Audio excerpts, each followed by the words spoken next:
Welcome to today's Custom Deep Dive. We've got a stack of strategic analysis on the transformation of European inland shipping between 2025 and 2050, and we are really looking forward to breaking it down for you.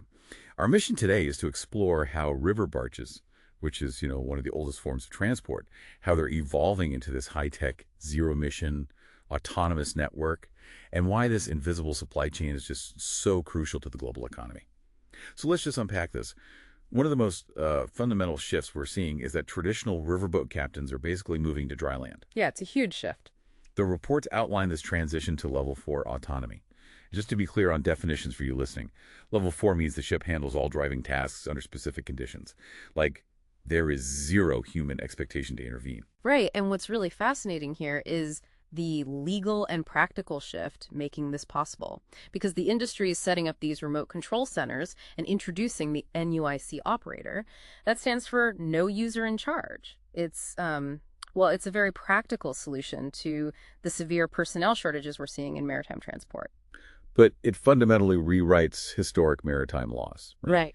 Because for centuries, under frameworks like the Act of Mannheim, liability sat squarely with the physical captain on the vessel. Spot on. We are essentially erasing that ancient tradition of the captain going down with the ship. Now, that liability shifts to a shore operator who might be hundreds of miles away, and they only intervene if the automated systems actually fail. And to prevent those system failures, the ships are relying heavily on digital twins, which are these real-time virtual replicas of the ship's engines, powered by IoT sensors that monitor things like temperature and vibrations to predict maintenance before a breakdown even happens. But with the ship effectively becoming a giant floating computer... It becomes a massive target. Exactly. How vulnerable does this make them to cyber attacks? Highly vulnerable. The cybersecurity threat is significant here, especially when you look at GPS spoofing. If a hacker uses traditional jamming, they just block the signal, right? The ship's crew or the remote operator gets an immediate alarm. Spoofing, however, is insidious. Wait, so spoofing doesn't even trigger an alarm on the ship? No, not at all. It silently feeds fake coordinates directly into the navigation system. So the ship's computer calculates that it's perfectly on course, but it's actually drifting. If a heavy barge gets spoofed, it could crash in narrow, really busy corridors like the Rhine or the Scheldt before anyone realizes there's a problem. That is terrifying. But, even with perfect AI and secure remote control, these ships are ultimately at the mercy of something they just can't control, which is the physical water levels. Very true. The sources specifically highlight the choke point at Cobb on the Rhine River.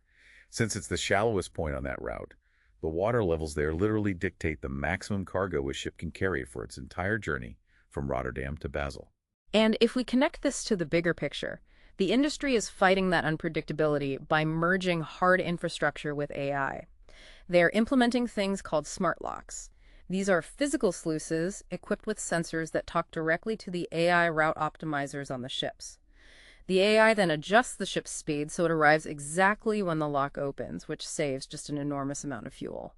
And they're complementing that software with physical upgrades, too, like the new 107-kilometer Seine-Nord Europe Canal, allowing large vessels to bypass those outdated routes entirely. Just wild. And that integration of tech extends to maintenance as well. The reports detail how ports are actually starting to 3D print spare parts on demand.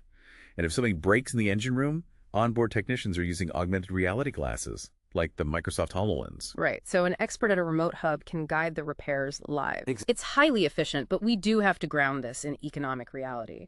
You have independent ship owners retrofitting 60-year-old barges with this extremely expensive technology, along with heavy shore-based power hub batteries to handle the massive new electrical load. And this raises a really important question. If a technician is using AR to stream live engine data to a remote hub, who actually owns that live-streamed repair data? So it becomes a question of data monopolies. Like, does the independent ship owner own it? Or do the AR tech companies and engine manufacturers lock it down? Precisely.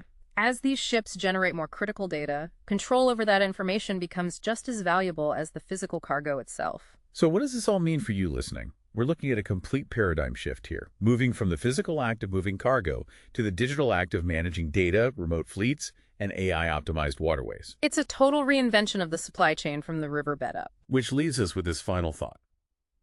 As these physical waterways become entirely dependent on digital infrastructure and predictive algorithms, will the historic rivers that built European nations ultimately be governed by the tech companies who own the data rather than the countries they flow through.